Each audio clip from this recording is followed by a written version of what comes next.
The building is we call it a sustainable waterfront house because it's right on the water. It's a phenomenal site. It's sloping down to the Long Island Sound. So we had this starting point, which was very challenging, of course, because such a beautiful site is calling for significant piece of architecture.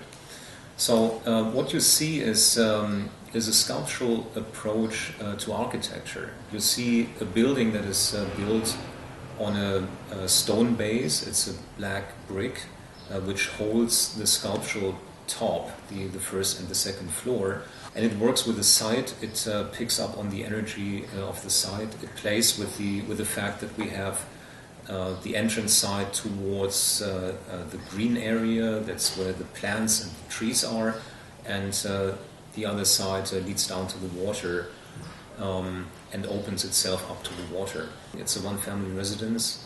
It's fairly large, but it's also a large family.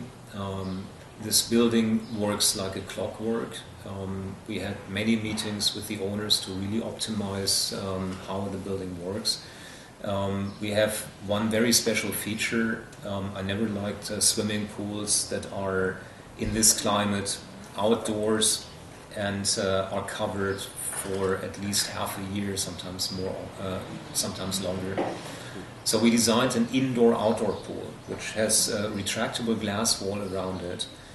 So in the summer, the glass wall just retracts into a closet, and you only see a curved glass roof.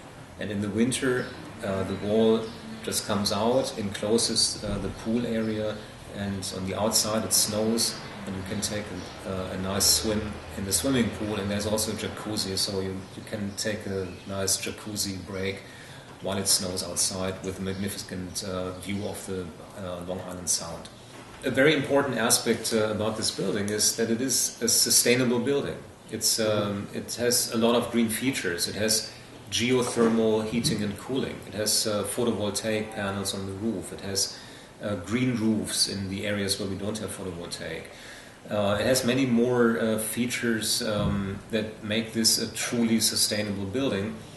And this is important because we designed this already in 2005, which was before the green construction wave really hit. So it was difficult to communicate this to the owners because this was completely new to them, and they didn't understand the benefit of sustainable architecture. So we educated the owners, and eventually they really liked it. They completely endorsed it, and they loved the fact that they not only have a sustainable building which has a small carbon footprint, but it actually saves them maintenance cost and makes their building much more usable and enjoyable for them. It was important to us to find the right material for this kind of architecture. It's a setting within nature. So we are surrounded by trees on three sides, and the water is on the fourth side of the building. So we try to find an appropriate material to have the right setting. And we have the green, so it's all like earthy colors, and it's very nature-oriented. So we found a product which is actually an actual wood panel. It's coated, so it holds up against the salt spray, and we're so close to the salt water. So it holds up against all the environmental effects, but it's very beautiful. It's an actual wood, so it shows its grain. It has slightly different shades. It plays beautifully in the sun.